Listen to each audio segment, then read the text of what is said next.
Halo semuanya, Assalamualaikum warahmatullahi wabarakatuh.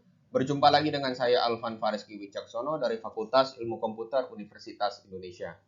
Oke, melanjutkan kuliah kita tentang matrix factorization untuk sistem rekomendasi. Ya, jadi kali ini kita akan membahas topik yang kedua nih, jadi tentang latent factor model. Oke, ada dua agenda besar pada topik ini ya. Yang pertama adalah kita akan membahas konsep dasar dari embedding models ya pada sistem rekomendasi. Kemudian kita akan membahas tentang matrix factorization. Jadi matrix factorization ini sebenarnya adalah sebuah payung besar bagaimana caranya kita mendapatkan representasi vektor ya yang padat untuk user dan item. Nanti kita akan lihat. Kemudian di akhir perkuliahan diharapkan peserta mampu menjelaskan konsep dasar latent factor model dalam tugas rekomendasi.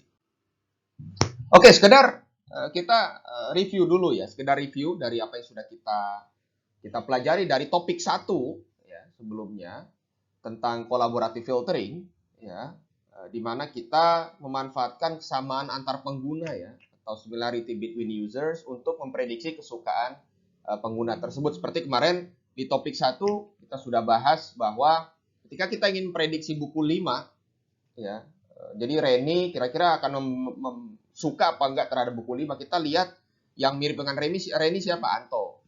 Cuma kan muncul pertanyaan di sini, bagaimana caranya menghitung ya kemiripan antara satu user dengan user yang lain? Kok bisa sih kita mendapatkan kesimpulan bahwa Anto lah yang paling mirip dengan Reni? Itu ya. Jadi kemiripan antara Reni dan Anto itu dapat dihitung dengan beberapa metrik seperti Pearson correlation coefficient antara vektor. Nah, ternyata ada konsep vektor di sini. Jadi Reni dan Anto, user dan juga nanti kita lihat item itu bisa direpresentasikan sebagai vektor. Nah, jadi vektor Reni itu seperti apa? Jadi kita bisa lihat vektor Reni itu sebenarnya adalah vektor 4 dimensi yaitu 4 2 3 1 ya. Kita tidak perlu pertimbangkan yang tanda tanya ya. Begitu pula yang Anto, dia adalah vektor 4 dimensi 3 2 3 1 ya, seperti itu. Nah, jadi ketika kita menghitung seberapa mirip Reni dan Anto, kita hitung saja ya Pearson correlation coefficient antara dua vektor tersebut gitu ya. Nah, caranya seperti ini. Oke, kan ada persamaannya ya, Pearson correlation coefficient di sini. Saya asumsikan peserta sudah paham konsep ini dari kuliah statistika probabilitas tentunya ya.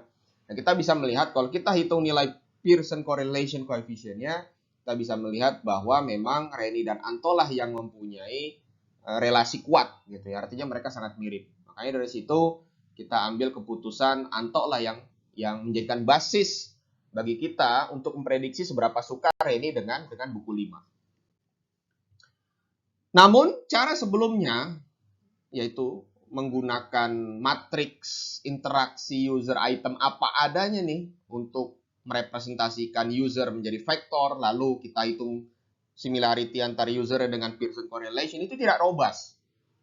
Nah, contohnya adalah seperti pada kasus yang ada di depan ini ya. Kita bisa melihat kita nih tujuan goalnya ingin memprediksi seberapa suka Rifan dengan buku Best Practices in C++. Kita bisa melihat ada dua kelompok buku besar ya. Kelompok buku pertama ada menanam pisang dan beternak unggas, mungkin tentang pertanian gitu ya. Lalu kelompok buku yang kedua adalah tentang programming gitu ya. Programming with Python, programming with Java, C++ gitu ya. Jadi ada dua kategori buku ya. Kita bisa lihat di sini bahwa Rifan sepertinya suka semua jenis buku. Baik itu buku pertanian, buku programming suka. Tapi kalau Doni sepertinya dia nggak suka buku pertanian, tapi dia suka buku programming. Gitu ya. Sebaliknya Farhan, dia suka dengan buku-buku tentang pertanian, tapi tidak suka dengan buku programming. Nah, kalau kita ingin memprediksi seberapa suka Rifan dengan best practices in C++, kalau kita pakai cara yang sebelumnya, kita representasikan Rifan dengan vektor. Apa vektornya? Itu vektor 545 ini. Ya, Farhan berarti 531 gitu ya. Doni, nah kebetulan di sini Doni berarti dia cuma pakai dua yang awal. Berarti kalau kita menghitung similarity antara Rifan dan Doni, ini nggak dipertimbangkan nih. Farhan juga bisa jadi yang ini nggak dipertimbangkan. Jadi hanya dua kolom pertama aja yang dipertimbangkan untuk representasi factoring. Nah, kalau kita hitung Pearson correlation coefficient-nya, ternyata yang lebih mirip dengan Rifan itu Farhan, ya, bukan Doni. Ini masalah, ya. Ini akan menjadi masalah. Mengapa? Karena kita bisa melihat bahwa Farhan di sini dia sangat tidak suka dengan buku programming. Kalau kita jadikan Farhan sebagai basis untuk memprediksi seberapa suka Rifan dengan best practices in C++, maka akan dikatakan bahwa Rifan di sini akan diberikan ratingnya rendah. Akan dikatakan Rifan nggak suka dengan best practices in C++. Somehow ini semacam kontradiksi karena dari historinya Rifan itu suka dengan buku programming, yaitu buku Programming with Python. Nah, ini adalah masalah. Masalah ini terjadi karena apa? Karena cara seperti ini itu gagal menangkap keterkaitan antara Programming with Python, Programming with Java, dan best practices in C++. Itu gara-gara di sini kita tidak ada observe rating, kita tidak observe rating di sini. Yang warna kuning ini penyebabnya. Jadi kita gagal melihat korelasi antara buku-buku yang sebenarnya mereka satu klaster, yaitu tentang programming. Nah, inilah dia masalah dari cara sebelumnya untuk collaborative filtering. Gitu ya. Kita akan lihat gimana solusinya. Oke, jadi latent factor model ini adalah solusinya. Nah, kok bisa kayak gimana? Sebenarnya ini apa sih latent factor model? Oke, kita stay tune ya, perhatikan dulu ya. Oke, jadi user item interaction matrix kan bersifat sparse tuh tadi, penuh dengan tanda tanya tuh ya. Nah kan cuma sedikit tuh untuk seorang user yang memberikan rating. Karena item kan bisa jutaan, nggak mungkin semuanya dikasih rating gitu kan. Pasti hanya puluhan, bahkan kurang dari 100 mungkin yang ada explicit ratingnya atau implicit ratingnya gitu ya. Tentunya itu tidak robust jika menggunakan matriks interaksi secara langsung ya, untuk melakukan clustering terhadap pengguna atau mencari kelompok-kelompok pengguna dengan kesukaan yang sama. Nah, dengan latent factor model, seorang pengguna dan sebuah item tentunya dapat direpresentasikan dengan sebuah vektor padat, dense factor representation, yang berdimensi kecil, yang mampu merangkum korelasi antar pengguna dan antar item pada matriks interaksi. Jadi lebih robust. Kita lihat. Oke, jadi pada konsep latent factor model, kita perlu tahu dulu ada istilah embedding namanya. Jadi embedding itu bisa dikatakan adalah pemetaan setiap user dan juga item ke sebuah dense latent vector space. Ya. Jadi misalkan di sini ada user namanya Budi. Jadi kita petakan ke dalam sebuah vektor berdimensi 2 misalkan di sini. Ini adalah user embedding. Jadi sebenarnya istilah embedding itu adalah vektor mengubah item atau user ke dalam representasi vektor yang dense gitu ya. Item juga bisa kita ubah ke dalam bentuk vektor atau kita sebut dengan item embedding. Nah, masing-masing elemen pada vektor, apa tuh elemen? Ini elemen pertama, elemen kedua. Ini elemen pertama, elemen kedua. Itu merepresentasikan sebuah latent factor. Faktor tersembunyi, laten kan tersembunyi. Kayak bahaya laten korupsi dulu kan ada. Bahaya tersembunyi dari korupsi. Jadi laten di sini adalah sesuatu yang tersembunyi. Sebenarnya tidak bisa kita dapat secara langsung gitu ya. Tapi contoh aja, misalkan kalau ini bisa diketahui latennya itu apa sebenarnya, ini contoh aja. Jadi bisa faktor yang pertama itu misalkan adalah value for price.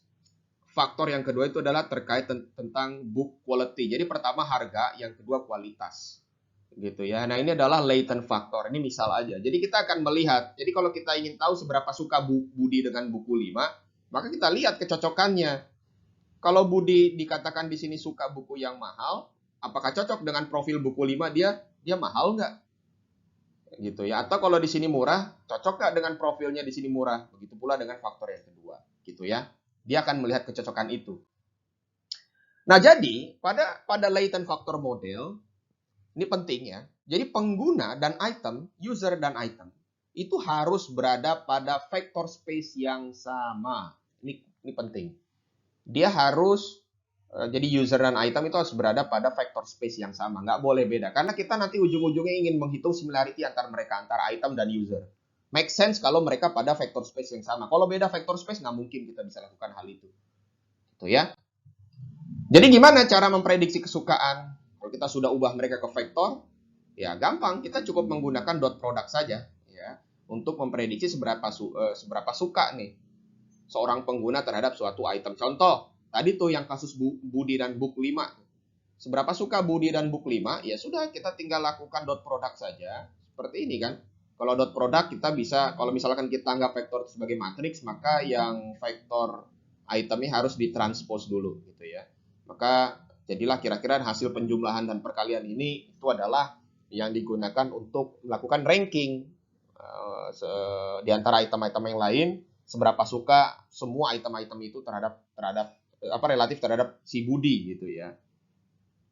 Jadi intuisinya jika ada korelasi antara profil pengguna dan karakteristik, harusnya ratingnya lebih besar gitu ya.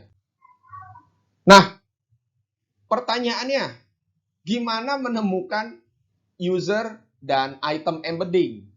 User embedding dan item embedding, cara menemukannya gimana? Nah, salah satu cara untuk menemukan embedding dari user, pengguna, dan item adalah melalui matriks factorization istilahnya. Ya, yaitu matriks interaksi yang didekomposisi menjadi dua matriks. Jadi inputnya adalah matriks interaksi mentah, matriks interaksi awal. Kalau dulu kan yang di topik 1 kan kita langsung menghitung similarity pakai matriks ini karena itu tidak robust. Nah, ini kita perlu dekomposisi dulu ya, dekomposisi dulu. Misalkan di sini ini dalam contoh ini misalnya kita pakai yang implicit feedback ya, tapi berlaku juga kalau kita misalkan pakai yang explicit yang rating. Ini contoh di sini misalkan matriks interaksinya implicit feedback isinya. Klik gitu ya. Oke, misalkan ini kita dekomposisi menjadi dua buah matriks. Yang pertama adalah matriks P. Nah, matriks P ini berukuran M kali K. Jadi kalau misalkan matriks interaksinya M kali N, di mana M adalah banyaknya user, N banyaknya item. Berarti matriks P adalah M kali K, di mana M adalah banyaknya user. Kayak di sini barisnya banyaknya user. Lah, K itu apa? K itu adalah banyaknya latent faktor. Nah, dalam hal ini latent faktornya misalnya 2. Loh, kok bisa 2 dari mana? Sebenarnya bebas. Bisa juga kita ubah-ubah. Kalau K-nya mau 3, mau 4, semuanya empirical. Harus coba-coba pakai eksperimen sebenarnya. Tapi katakanlah K ya, ini bebas. Sesuatu yang bisa kita coba-coba nilai K di sini. Semacam hyperparameter lah, kira-kira seperti itu. Ya. Nah, di sini kita bisa lihat. Oke, sini ini sebenarnya adalah embedding dari Anto nih.